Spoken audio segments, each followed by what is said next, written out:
Hello, everybody, and welcome to Geopolitics and Money. Excited to be with you on this Thursday. That's our day when we do the live stream on Geopolitics and Money. So, how are you?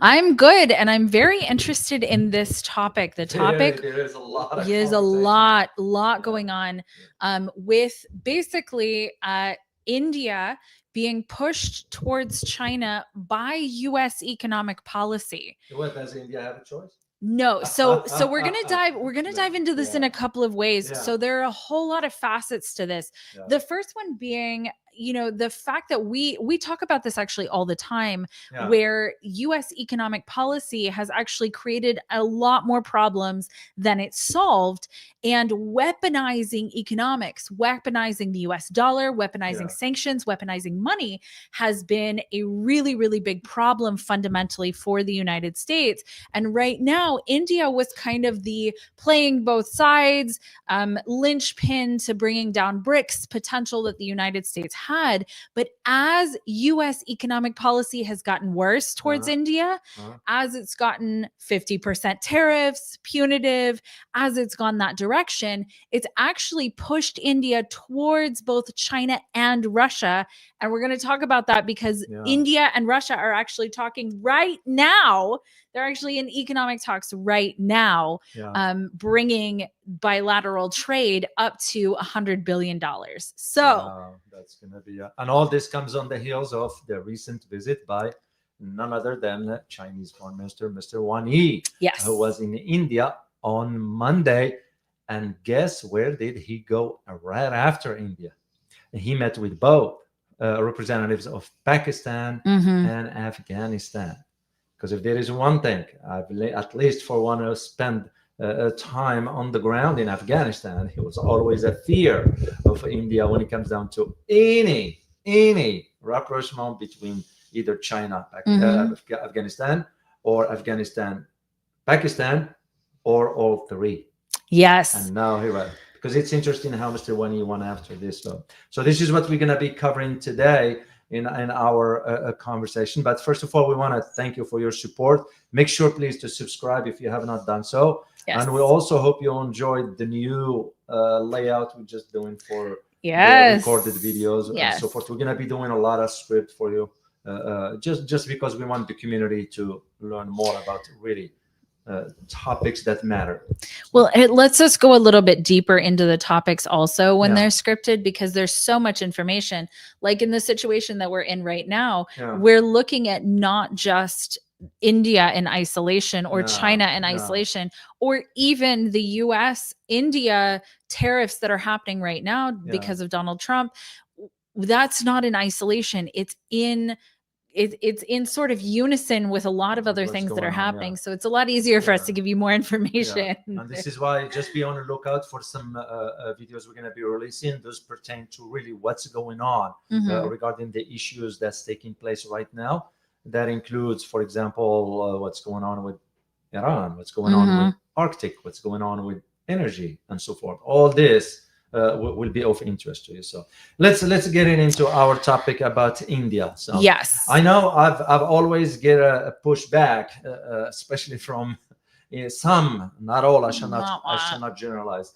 Some viewers from India that they kind of commented on the videos that when I talk about India, and they're always negative in a way that they're thinking that I am like this hawk regarding India, or I do not like India. That is not the case. That is not the case. I wish, as a matter of fact, I wish for Indian citizens to have the opportunity like everyone else. Absolutely. That's usually when you have a government that is competent, when you have a government that is working for the people.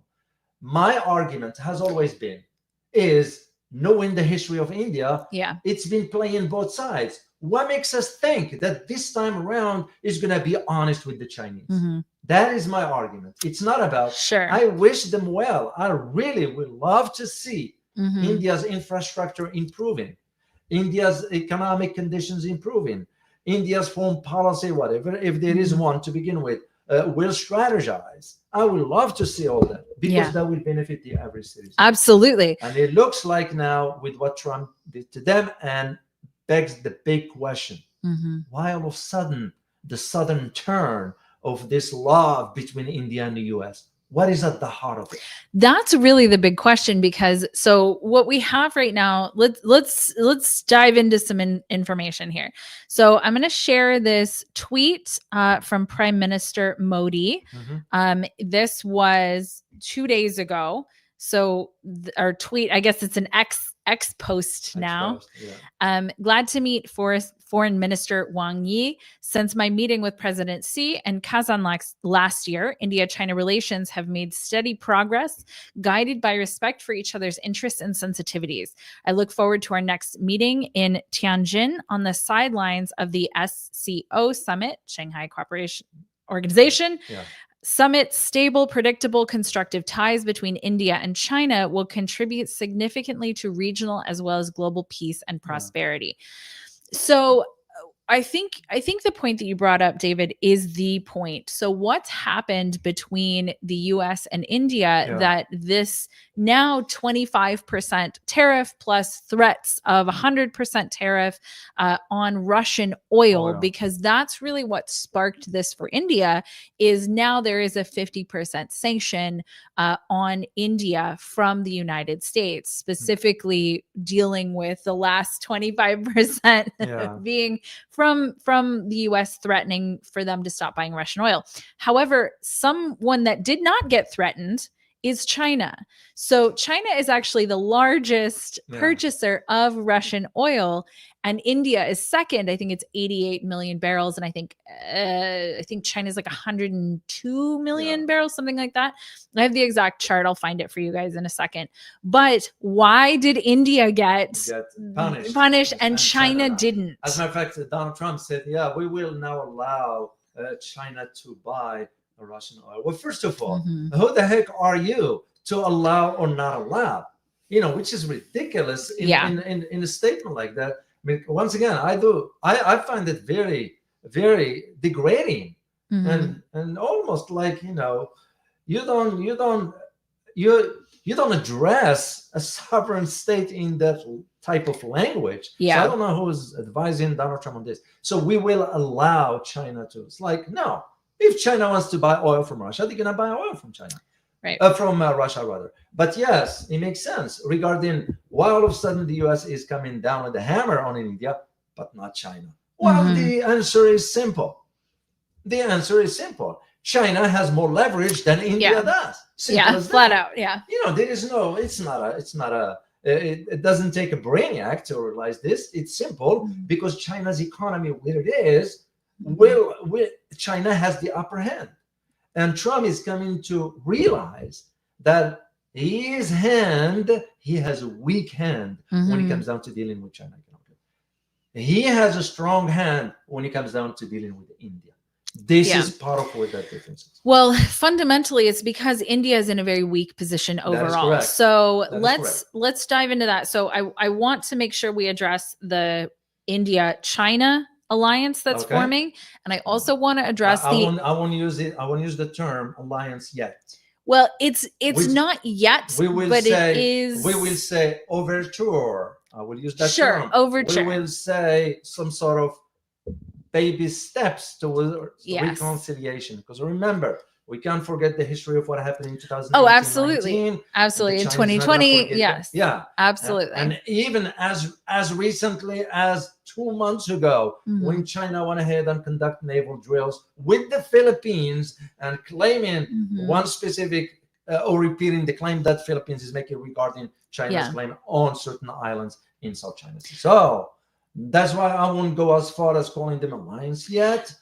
But we shall see. We hope absolutely. Well, and the reality is, even if it is an alliance, it's an alliance of necessity. And that's really the theme of this entire show, is that this isn't an alliance for feel goods. It's an alliance for necessity, because the United States has really backed off in a whole bunch of ways. It's not just economically. India was very reliant on the U.S. military as well, and sort of having the U.S.'s backing to basically go do all of these things. Right now, that backing is disappearing, and India is realizing very quickly that the U.S. no longer has its back in the way that it used to. So, and like I said, this is, there's some really rough comments on X. X is like a kind of a I can't say, but it's a kind of a festering pool of like terrible comments. Except that they just did something terrible yesterday. They removed an account of someone who just addressed what's going on in Gaza. Yes, new boss, same as old boss. Exactly. That's to me. We've got a whole. Wait a minute.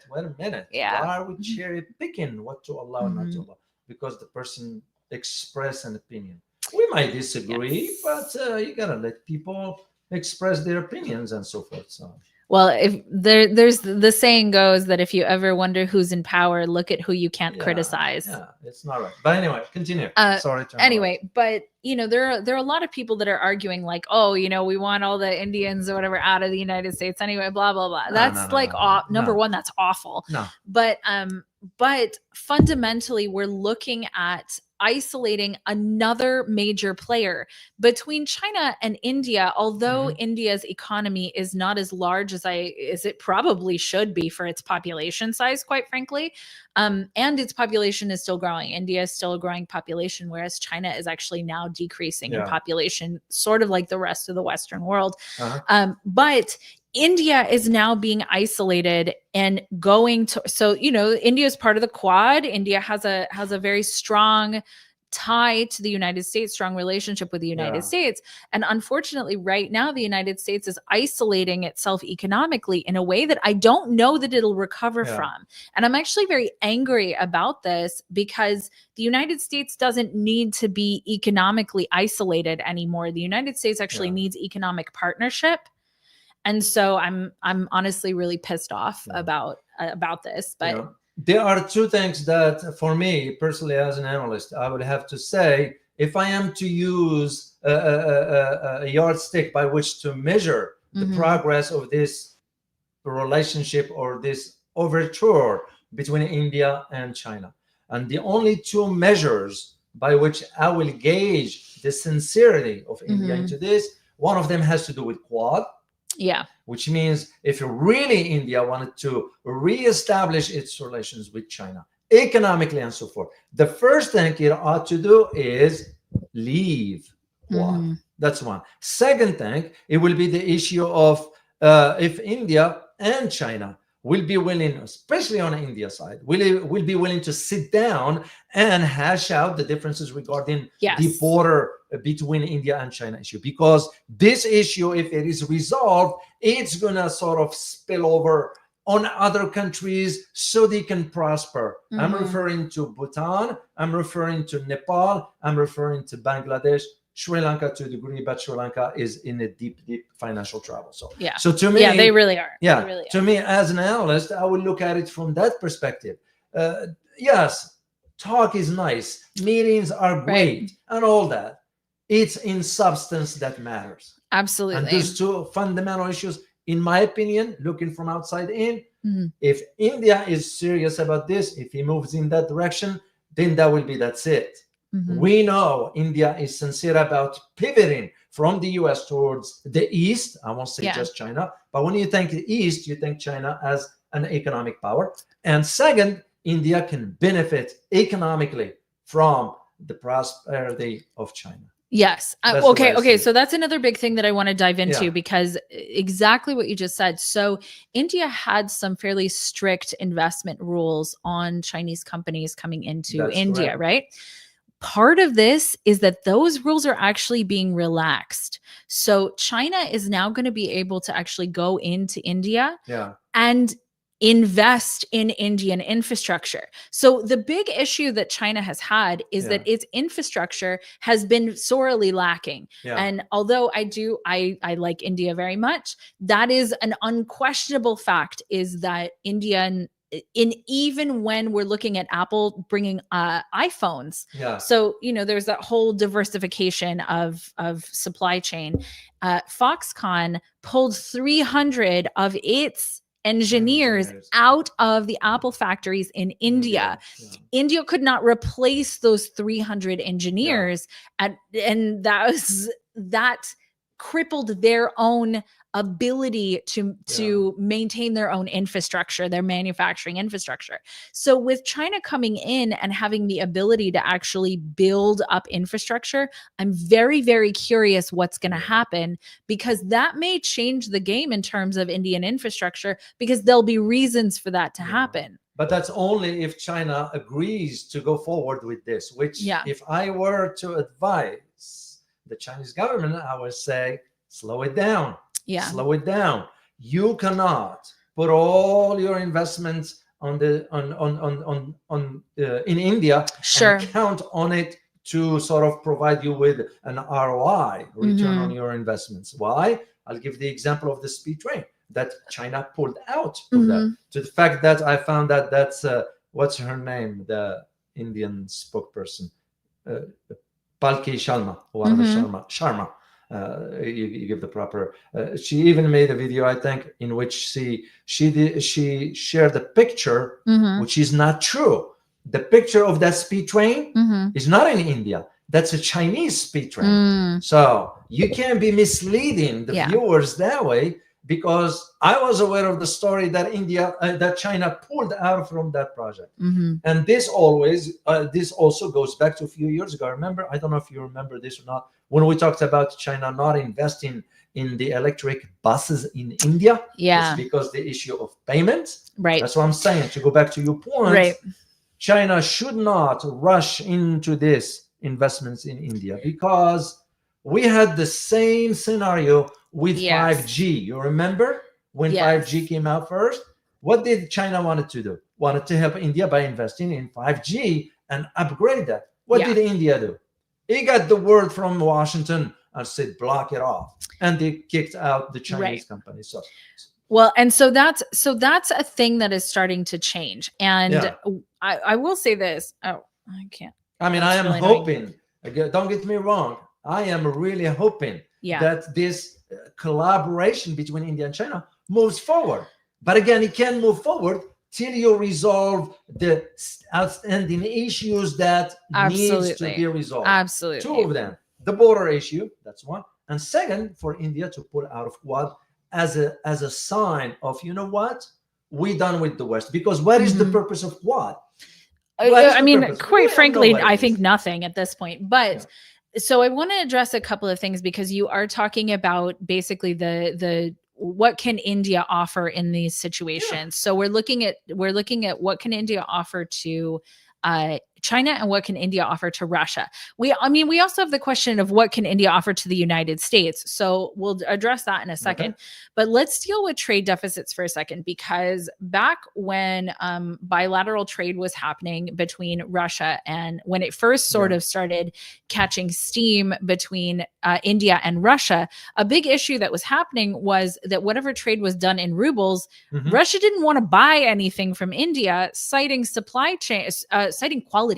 So the quality of Indian goods was very low, and Russia didn't need anything. And so they had a lot of trouble using the rupees that they were getting from India in the trade in their own currencies. So let's take a look at India's growing trade deficit with China, because there's a large trade deficit. India has a large trade deficit with just about everybody. Okay. So India has a trade deficit with the United States, although it's the other way around. I'll dive into the US in a second, but they have a huge trade deficit with China and a huge trade deficit with Russia. So right now, if we're looking at trade deficit, so this is 2024, 2025. So we're looking at $99.2 billion trade deficit. And it's gotten worse. And that's because China, an enormous amount of imports are coming in from China, but they're not going out from India. There are only a handful of things that China actually wants from India. So that is one of the things that also has to basically be addressed, is China has really good access to India's market, but there's not the other way around. And that is, in my opinion, because of quality control. So if India wants to bridge that gap, there's an active reason. Unfortunately, I don't believe people do things for the for the most part, for the good of their people. Yeah. They do it because there's a necessity. Right now, the US has had India's back in a whole bunch of ways. It's, I don't want to say lazy, but it's been able to rest on some of the non-progress that it's made. Yeah. And right now it can't do that anymore. I mean, this is a massive trade deficit. And so they can't continue in this way because the US no longer has their back in the same way. And soon we're going to be hearing about human rights abuses in India and so forth. I won't be surprised. I And as a mean, matter of fact, it's not a laughing matter because there are human rights abuses of minorities, Muslims in India. Let me be straightforward about this. So India's record on this, it's very bad. Mm-hmm. Only after Modi took over. This is why I don't shy away from saying this. I know some Indian viewers will criticize me for this. You're most welcome to voice your opinion and so forth. You are entitled to your arguments. It's just as long as it makes sense, you know. And there are facts on the ground suggesting that the minorities inside India have been harassed, have been sort of limited in economic opportunities and so forth. So if Modi's government is talking about this, we are prospering and all that. No. It's nonsense. Makes me just wonder if the US is going to sort of tackle this aspect in due time. So suffice it to say, one of the key aspects is that in this relationship because if I recall, going back to the Clinton era, that's how far back this relationship between, and especially when I went into Washington, and we were dealing with the Indian government and the intelligence services and so forth.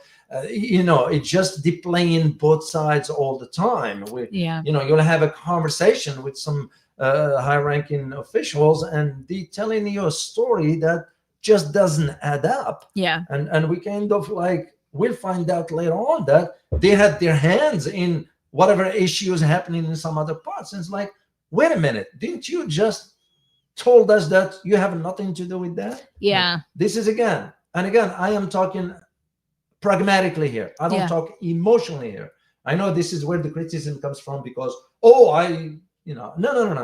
I'm talking pragmatism here. I think it's actually also okay for you to have some emotions about this. Just they don't like when I say the truth. That's the issue. Well, my argument is, again, if I were to advise China, I would say move slowly. Move slowly. It's because the moment India gets a carrot from the United States, they will stab. Like what I'm gonna be talking to you guys tomorrow on the other channel about a European country, especially from the geopolitical aspect, and also has to do with the global trade part of it that stabbed China in the back. And you know what? I went on the record and I looked, and we had a video a year ago when we mentioned that, and I said, "Mark my word, give it a time," and here we are. So I don't want to spell it out for you. I don't want to tell you the country till tomorrow. So, but anyway, that's my point. On the other hand, I do see the opportunities for India. Absolutely. I really do see it. Only if they play their cards the right way. Well, and to be quite honest, I haven't been to India in a while, guys. So, I mean, please take this as it is. I mean, I haven't been to India in a few years, but some infrastructure could really benefit India. Indeed. And China has the reputation of going in and building up infrastructure. And now, so the critical piece to me that I'm watching and paying attention to, because China absolutely has paid attention to its own interests. Like Foxconn basically pulled its engineers because, Apple was trying to build factories outside of China, right? And so they pulled their engineers basically to say, no, we really want to keep this business here. So they're paying attention, at least as far as I can tell, they're genuinely paying attention, and they're willing to do whatever it takes to protect their industrial base. I hope that remains ethical. Because the United States has done that. The United States, Great Britain, the Dutch before them. I mean, there has been a long line of basically military interventions keeping industrial bases alive for the last 5 empires. This is not new to the United States, guys. So that's why I would like to see China do that ethically, see China maintain its power economically in an ethical way, not going and messing with other countries the way the United States has. I don't get a sense they are going that direction. And the reason I'm saying this, I am looking at an example in Africa. And as a matter of fact, this is why you're going to be noticing it's already starting certain conflicts that are emerging in Africa as we speak. And this has to do with the exchange between between China and some African countries. When I say some African, I'm just referring in general term.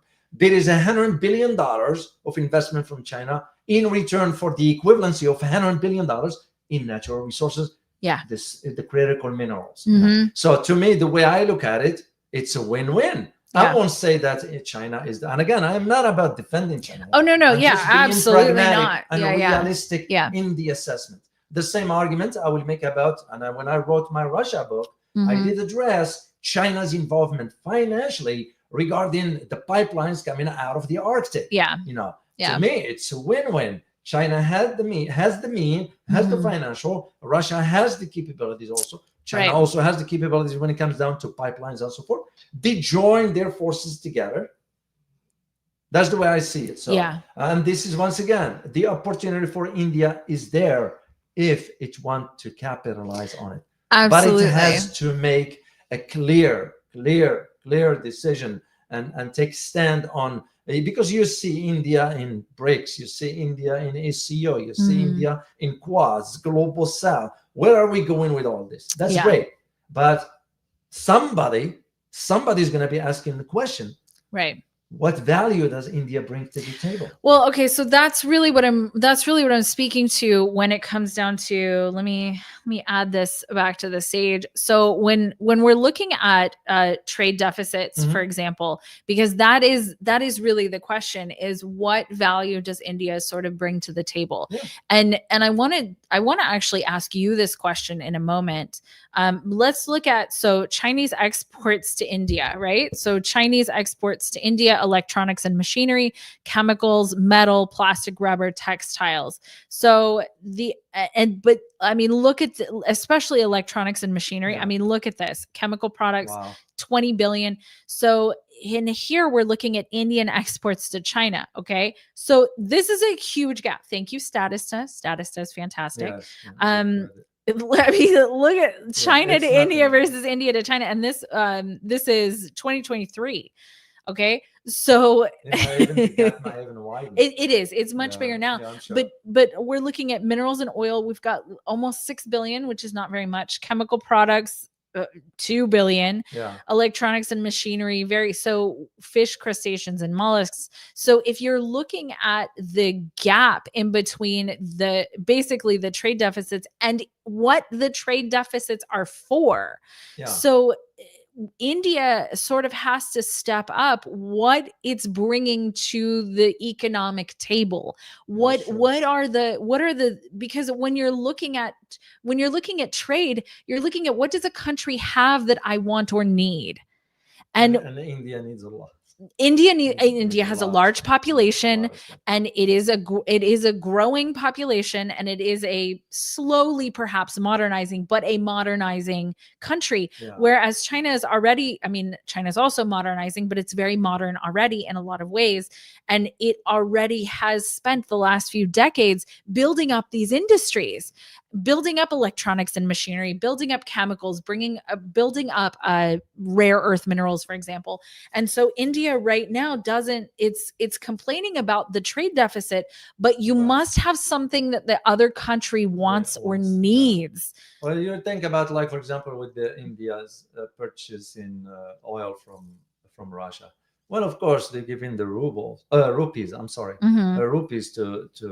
I'm still wondering why Russia didn't ask for a different type of payment, maybe in gold. But again, I don't have the answer. I assume that since that happened, they figured it out, because I don't know I don't know how they figured it out, but I assume that they figured it out because they did continue that. So you just brought up Russia. Let's talk about the oil exports, the Russian oil exports, and what has sort of happened since the Ukraine conflict began.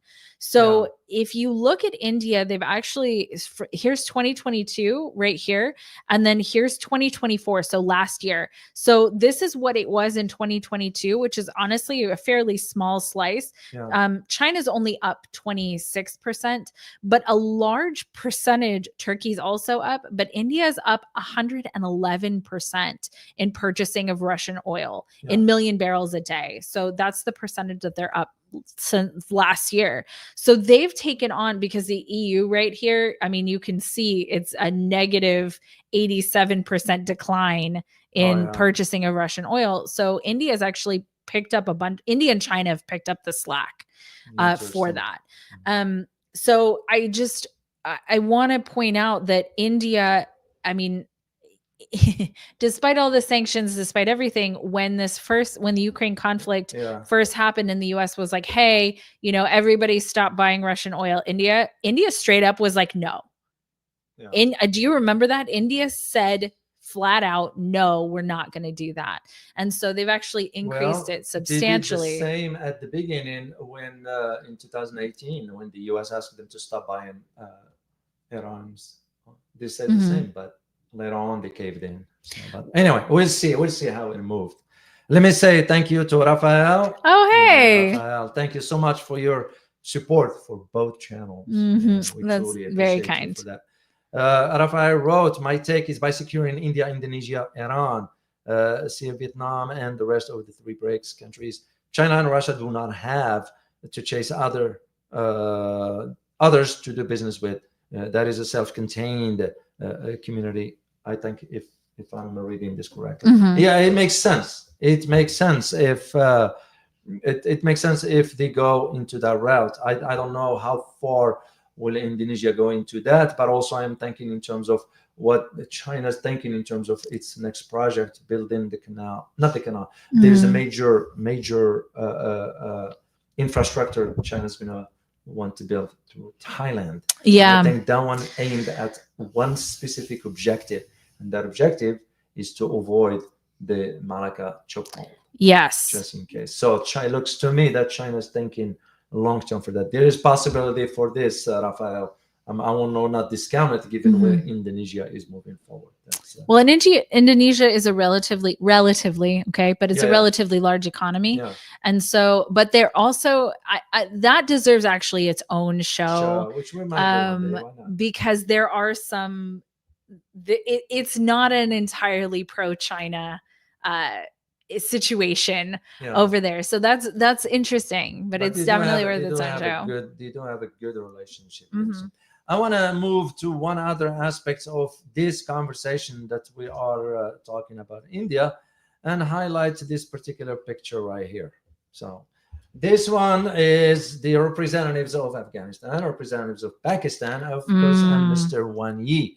And this meeting took place right after Mr. Wang Yi's visit to India. So now you're going to have to read the message, the subtle message in this visit. How all of a sudden, directly to meet with those 2 other countries, representatives, suggest, are we talking about a strategy here that China's going to play? I want to rule that out, because it will be to the benefit of China, strategically speaking, as one who spent time in Afghanistan. And back then, as soon as I get to Afghanistan in 2002, I recall, made the argument as to, okay, what are we doing here? Yes, you're going to chase after so-and-so, whatever. Come on. We could have got that if we want to. The decision, the decision was made not to tackle or take out the target at that time, because it was a decision that came from the White House. I mean, they locked in the target in Tora Bora. I remember that, because I was, I was kind of step out, let him go. That was, But anyway, it was one particular thing that wasn't addressed openly at that time. And this one has to do with the big picture of what the BRI was heading out towards. I am referring to the Euro-Asia corridor. So This is why you have to put this in perspective. Think about what Mr. Wang Yi just did by meeting with the representative of Pakistan and Afghanistan. And think about what Donald Trump did 2.5 weeks ago, almost 3 weeks, by having Armenia and Azerbaijan signed an agreement with the option of the US setting up shop in Armenia. We're looking at the borders of Iran. Of course, Russia and Iran will have to say something about this, and they will.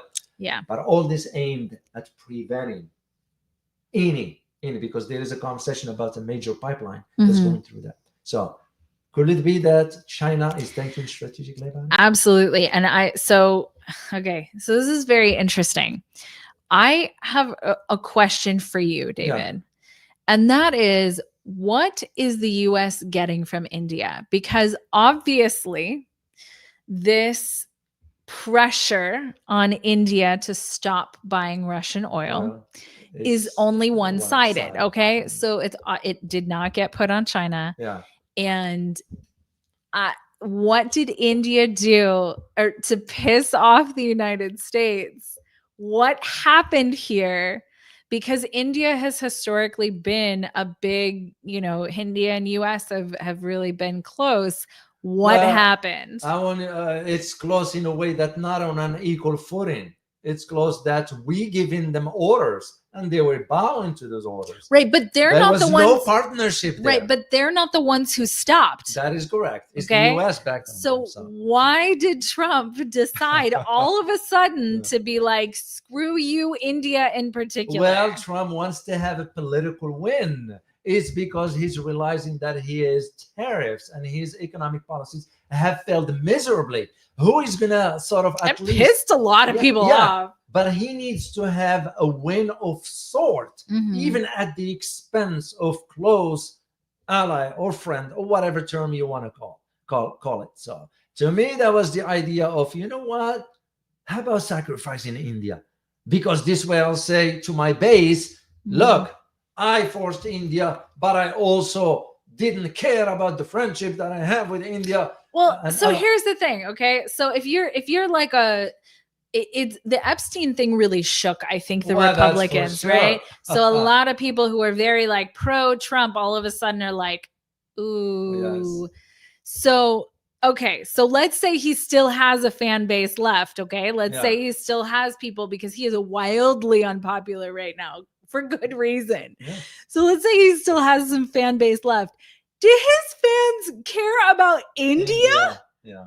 On what planet are they sitting there like, well, India, they just, that India, do you know what I mean? That's not a hot button topic. That's not, it's not the border. It's not immigration. It's not none of that. Although I will say the wealthiest people in the United States are actually Asian and India.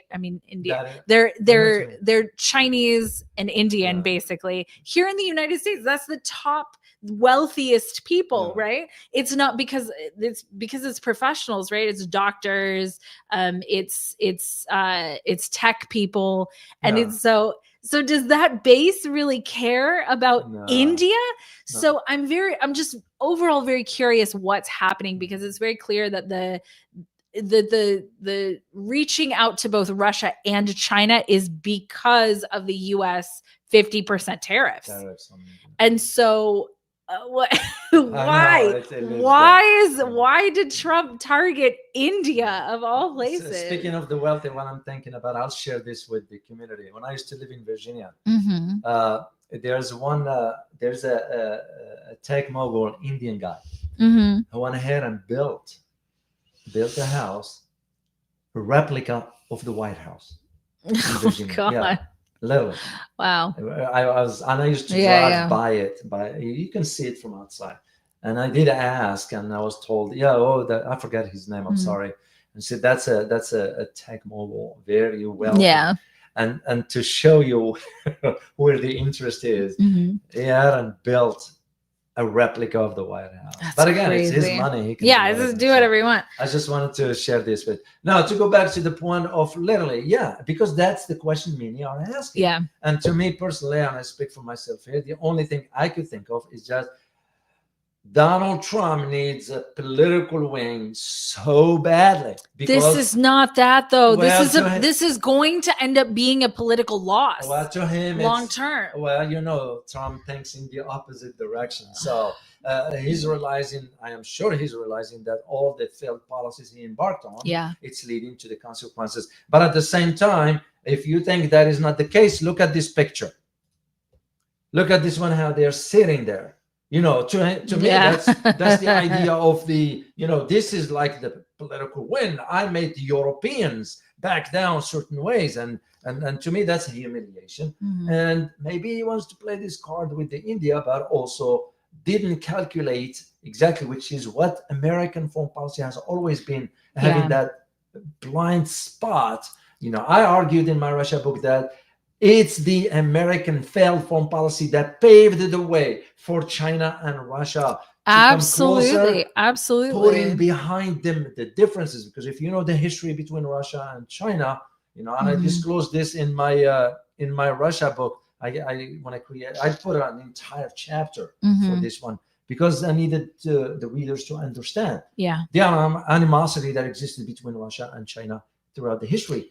And yet they were able, and I argued for that, if they can put their differences aside and work, and that's exactly what they end up doing. India is in a position to do so. To me, it might sound weird that I'm saying this, but India could look at this as an opportunity. And that's the thing. I think it is, and that's. But will they capitalize on it or not? I don't know. I don't know. What I can tell you is that they have incentive now to do so.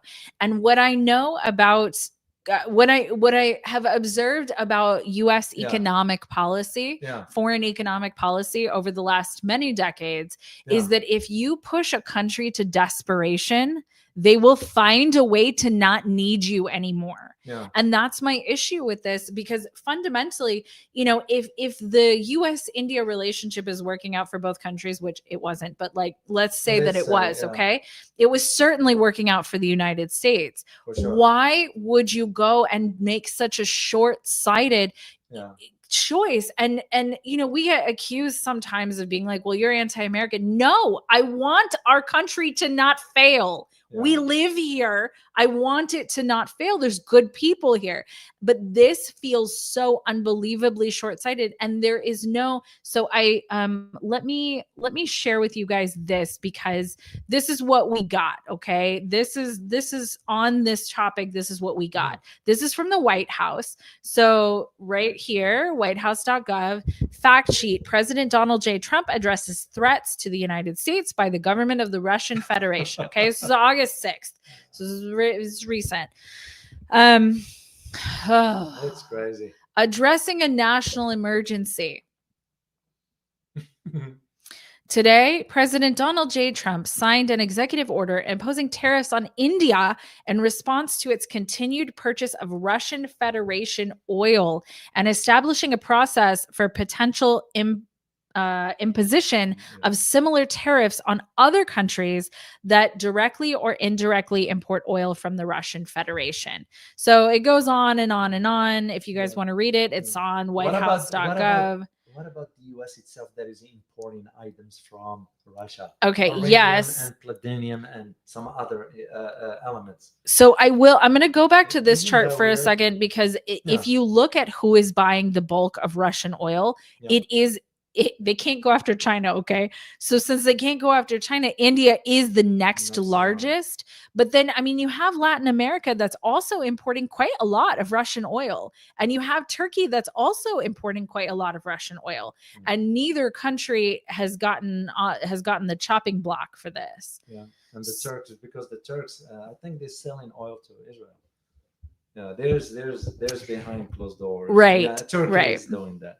And India is doing that with Europe. And we are buying. So basically, Europeans still getting Russian oil and gas. But I will say, the way that this is phrased, if you're looking at this linguistically, this is here. Let me share this back. This is very interesting. So this is addressing a national emergency. What national emergency is this? The Ukraine-Russia conflict? Whose national emergency is that? Yeah. I was very taken aback by the language here. Well, of course they have to mislead. And this is one thing about, whose nation is in emergency? Because this is from the White House, so it should be our nation. I know, but are you gonna trust? Well, this is why the argument for why Trump asked the military in Washington. It's becoming like I almost feel like you are in a war zone here with having the Humvees. I know they have removed the weapons from the vehicles, but that just guys, can you hear us okay? Can you hear us okay? Yeah, please give us a thumbs please give us a thumbs up if you can hear us. But what we're looking at is okay, a couple more things. Guys, can you hear us? Let me give me the thumbs up, loud and clear. Okay, cool. Perfect. Okay, Thank you. I also want to share with you guys, we have a Patreon. I'm very, very excited about this. It's patreon.com/geopolitics or GPIC. Yeah. Everybody, for the first 100 people, we're doing a free month. So let me post that in, just follow this link and you'll get a free month of our Patreon. We wanted to be able to give you guys kind of some behind the scenes stuff, kind of heads up on what we're talking about, all kinds of really good stuff on our Patreon. We're going to do like a Q&A. There's like a chat. It's called the briefing room. I'll join the briefing room. Be excited to be there to answer questions. Yes. Because I learn from the questions. Absolutely. Just to let you guys know. So that would be great. And that will be your way of really, if you want to support the channel, that we don't have, we do advertisement for companies that reach out to us asking for analysis. They don't dictate to us what to say and what to say. I want to make that clear to you guys. And we kind of explained it to them and they really respect us for that. So, but other than that, we don't, it's your support that matter to us. And this being a spot in Patreon will be one way of really showing your support for the channel, and we are very, very grateful to you for that. Well, and quite frankly, it kind of allows us to give you better content. It allows us to keep doing this show. So I always get this feeling that some wealthy donors will reach out and say, "You know what? I've been watching you for a few years. Here is $1 million, and just that would be lovely. Then we could do many more shows for you guys. New studio, create new equipment, create this, create that, hire people to help you with research and all that stuff, and that would be nice. So I wonder who that millionaire. Well, hey, if you're watching, bring it on. That would be great. But it's more like you guys, the rest of the world is, a little bit makes a big difference over a lot of people. So anyway, we're very grateful and we thank you guys. Let's dive into Russia for again. Rafael is here again. Yes. Oh, thank you. Yeah. Okay, guys, I was watching Russian TV and they're discussing openly not if and US and Europe economies will collapse, but when China and Russia know the US is gone. I mean, I know that's it. If you look at, flat out, if you look at media from other countries, thank you so much for that. If you look at other countries' media, Americans should see other countries' media. It is wildly unfavorable towards the United States right now. But quite frankly, it's not like the US loves what Trump is doing either way. If you're in another country, you probably see the crazy, people who still just support Trump 100%. It's like the handful of people who are really attached. The rest of everybody is like, what is going on? Yeah. So don't worry.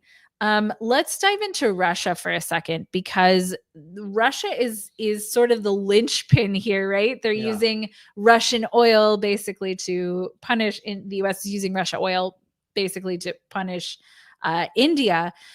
But the Russians are actually already in their own discussions with India to bump up bilateral trade to $100 billion by next year. Yeah. So let's talk about that for a second.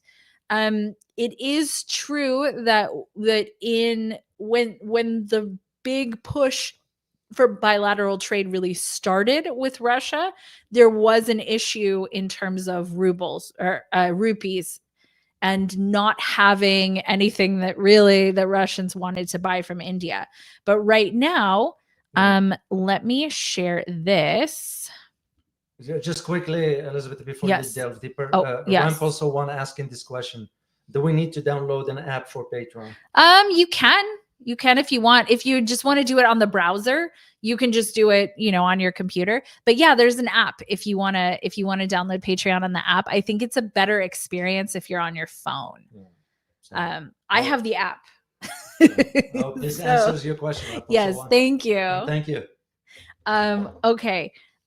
Yes. So let's dive into Russia for a second. Okay. So so this headline says Lavrov says trade turnover between Russia and India hit a new record. So what we're looking at, and that's today, right? Mm-hmm. So what we're looking at is Russia and China basically stepping in to India and being like, hey, we are here to sort of pick up the slack that you're going to lose from the United States.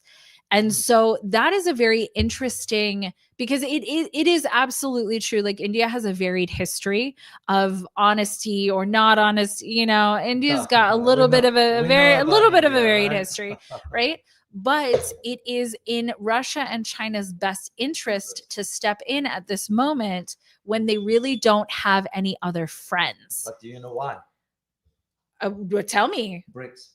Yes, absolutely. It's because India has been undermining BRICS policies moving forward. Yeah. Remember what last year when China proposed the idea of the currency and India was the one to oppose it. Mm-hmm. And that was, again, when I made the argument, and I remember, is India, is the US using India as a Trojan horse inside BRICS? Right. And I was like, no, Doctor, what are you talking about? And it was in a subtle way. Why would India not support that? Well, they argue because they wanted the rupees to. Well, the rupees stand no chance on the global stage. Yeah. Oh, absolutely. Absolutely. That's true. That was straightforward. Yeah. And again, it became clear as to now, maybe, and again, this is just a big maybe, Russia and India thinking in terms of, let's give India an opportunity. Yeah. Russia and China thinking in the opportunity for India. Maybe it will come to its senses. New Delhi might come to its senses and realize, being part of BRICS, you're going to move the economic bloc forward. Yeah. Because it's now or never. So when India last year was calling, I'm going to become the representative of the global South, on what basis are you claiming that? Yeah. You have nothing to show for as far as claiming that particular role. That role belongs to a country that has more standing on the global stage, both politically and economically. Mm-hmm. China fits the profile. Russia fits the profile. Yeah. India does not. Absolutely. And I think that you are 100% correct. India has not done, but at the same time, India had not been a persona non grata from the United States until recently, until basically just now. Yeah. And so India had no reason to basically actually commit to BRICS. It was doing okay because it didn't fully not commit to BRICS either. Yeah. It is very much both sides, very middle of the road.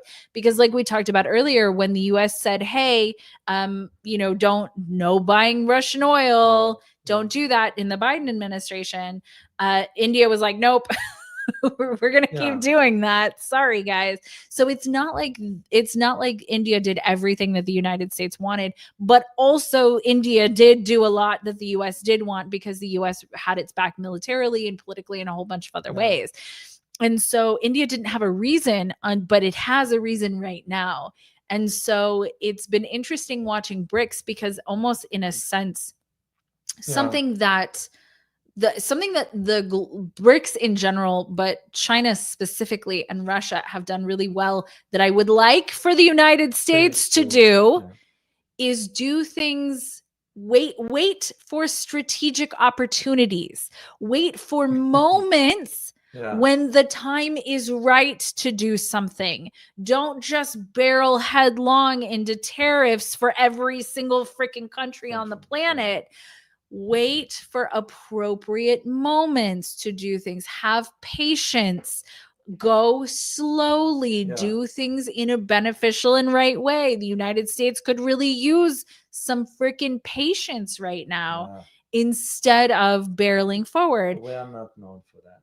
No, but it is wise. There is wisdom to biding your time, having patience, because that's what China and Russia have done here. It's not like they didn't know that India was playing both sides, but when the opportunity arose, they stepped in. Let's say once again, thank you to Rafael. Oh, thank you. Super sticker. Do you know that Rafael's third super I know. Thank you very so much. Rafael. Truly appreciate you. Openly, the Russian on TV are saying they're not going to war with Europe because they do not want to have to take care of them for the next 100 years. Because that is why. Well, thank you so much, Rafael. Truly appreciate you. This is exactly when you look at this picture. To me, it's a very, very degrading and humiliating. It's almost like a kid coming to a principal's office. And look at all their body language. No one is happy to be there. Well, Ursula's maybe the only one. Yeah, but why didn't he take the gut and stand up and say, you know what is this? None of them took the gut to stand up and say, Trump, you know what? We can sit on a regular table on an equal footing, but not in this setting. Well, but here's to me, that's when leadership matters. You have to make the decisions when they matter. Right. But so there, it's been both sides, because if you look at the EU and you look at India, both have also enjoyed privileges from the United States. Both have enjoyed not having to put a whole lot of their GDP towards military spending. There have been benefits to aligning yourself with the United States. Criticize about human rights, right? Like when perhaps compare that to what we said about Xinjiang in China. Absolutely. Let's be honest about certain things. Yeah, I mean, certainly there are human rights violations happening all over the world that the U.S. is not addressing or talking about, which they should, in my opinion. If you're going to be upset about human rights, which we should all be upset about human rights violations, you should be upset about them everywhere, because they're humans everywhere. It's not these humans. It's okay to violate their rights because they're in a country where the leader made a deal with us. That is not standing up for human rights fundamentally. So human rights should be, I think, a universal thing. Let me I want to say one more thing about this picture here. Okay. And about not the picture, but the meaning rather, and the long term as to where I see it moving forward, as I want to spend time in that region and understanding at least to a degree what the thinking might be now in Kabul, in Afghanistan, and the thinking in Islamabad moving forward with this, in conjunction with the statements by the Field Marshal General Asim Munir regarding the east flank of India. So this to me is that China now is thinking strategically that it's at this moment where they can at least strengthen these ties with these two entities, Pakistan and Afghanistan. On the other hand, working on developing these relations with India. But this part, about the India part, will have to be done in conjunction with resolving the border issue between India and China first. Till that is resolved, China will always keep a step back, while at the same time moving into the direction with Afghanistan and Pakistan. But for Afghanistan and Pakistan, for two reasons. One is the economic corridor with Pakistan, and second one is Afghanistan rare earth elements. Afghanistan has a lot of minerals, and it's rugged terrain. So, and I remember when I was there, and I'll talk to locals, which, by the way, I do speak a little bit of Pashto. When they said Emroz Asman Abriyast Bamani Khuda. So we will ask, and there were a lot of natural resources there. It's just hard to get to.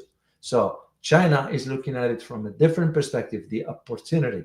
Because remember, the tensions that exist as of now regarding the access to rare earth elements. Why? Mm-hmm. Because of the AI. Absolutely. China is in a position now that is using a lot of electricity. Mm-hmm. So China is thinking ahead. That's my read. Please correct me if I'm wrong, or share your opinion on this. I just wanted to share this. I would really be interested. So there's a whole bunch of information coming out about AI. I've been tracking it very closely because I believe that your husband shared something with me regarding that.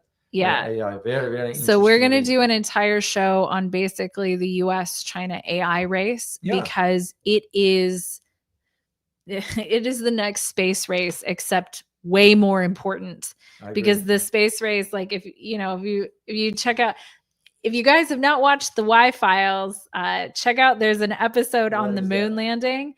They do like, conspiracy theories and stuff. And then sometimes he debunks them. Sometimes he doesn't. Sometimes he can't.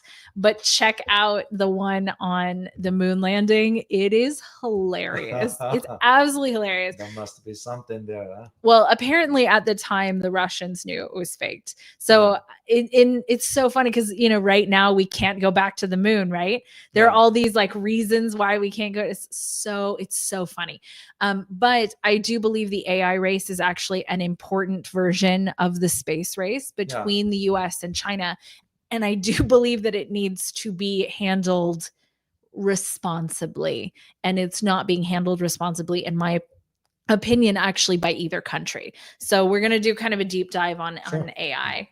Well, we are at the top of the hour. So I found it very interesting to address this topic. So we will be addressing on this, just to recap for you guys to have an idea of where things are headed regarding not only the visit of Mr. Wang Yi to India, but also to understand about the future of this relationship, which will be very crucial. Very curious. That will cement, in my opinion, if India and China resolve the border issues and start working out towards, especially for India, to move up the ladder economically for the sake of its own people, in my opinion, it will cement the notion that the wealth has already shifted from the West to the East, and the economic or the global economic hub is not in the West, but rather. And that is why I cannot figure out why Trump is doing this, because it does not take a rocket scientist to figure out that if you sanction the shit out of countries, they're going to go find someone else. This isn't rocket science. I think a 5-year-old could understand this. So what on earth is the reason that Trump is doing this? He is isolating the United States when he really should be getting the United States into stronger geopolitical relationships, stronger economic relationships. This is more than just bridging the gap, because even so, the gap in bilateral trade that the US has with other countries only exists because the US doesn't make anything. If you look at the top industries in the United States, I think number one is health insurance, and number two is medical care. And those are non-productive industries. We don't sell those to other countries. In fact, we import a lot of our pharmaceuticals from the EU and from China. And so the United States, if you wanted to make it, because we're looking at the same issue with India, if you want to close that gap, you have to have or make things that other people want. And so why has the gap been being attempted to be closed by all of these sanctions instead of actually producing something that the rest of the world wants to buy? We shall find out this as we move forward. So anyway, guys, I hope you enjoyed this. By the way, remember, join me tomorrow. I will be talking about this particular European country. I won't spell it out for you for now. So we'll see you tomorrow. I'll talk to you about it. So also be on the lookout for the recorded videos we're going to be releasing. Yes. Because that's going to be now, we're going to be doing this. And we are always open to your suggestions as to the topics you would like us to cover. So We wish you a good day and look forward to seeing you next time. Take care. Bye-bye.